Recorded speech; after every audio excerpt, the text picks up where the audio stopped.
এবং জনগণের সিদ্ধান্ত জনগণই নেউক।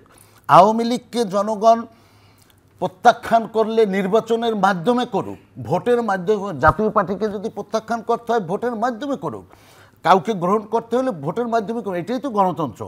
সেখানে যদি জোর করে বলা হয় যে জাতীয় পার্টি ফ্যাসিস্টের দোসর, তাদেরকে ভোটে অংশগ্রহণ করতে দেওয়া হবে না, সেটা তো পরের কথা। তার বাড়িঘরই জ্বালাই দেব, তাকে পুরে মেরে ফেলব।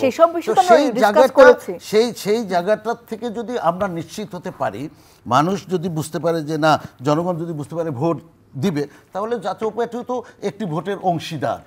সে কত পার্সেন্ট ভোট পাবে কি কত পার্সেন্ট পাবে,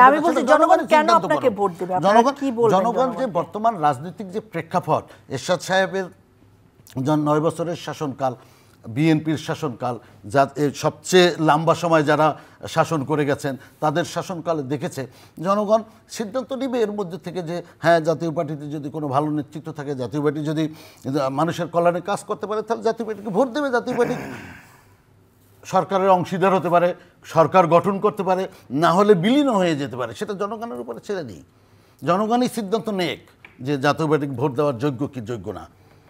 আচ্ছা, আপনি মনে করেন তো যে জাতীয় পার্টি ভোট পাওয়ার যোগ্য? অবশ্যই আমি মনে করি জাতীয় পার্টি, এবং জাতীয় পার্টির এখনও তৃণমূলে বহুত কর্মী আছে, বহুত ভোটার আছে যারা ভোট দিতে চায়। শুধু আমাদের সমস্যা যেটা আপনি নিজেই বলেছেন, চিহ্নিত করেছেন আগেই, যে কোন অংশ। তো সুতরাং সেই জায়গাটায় এখন জিএম কাদের সাহেব শক্তভাবে দাঁড়িয়েছেন। দলের যেসব দালাল নেতা যারা ছিল, যারা শেখ হাসিনার ছবি দিয়ে নির্বাচন করেছে, যারা নৌকা মার্কার কথা বলে যারা নির্বাচন করেছে, তাদেরকে দল থেকে উনি বের করে দিয়ে নতুনভাবে জাতীয় পার্টিকে উনি সাজিয়েছেন, এবং সেই জাতীয় পার্টি আশা করি মানুষের মনের আস্থা গ্রহণ। Thank you.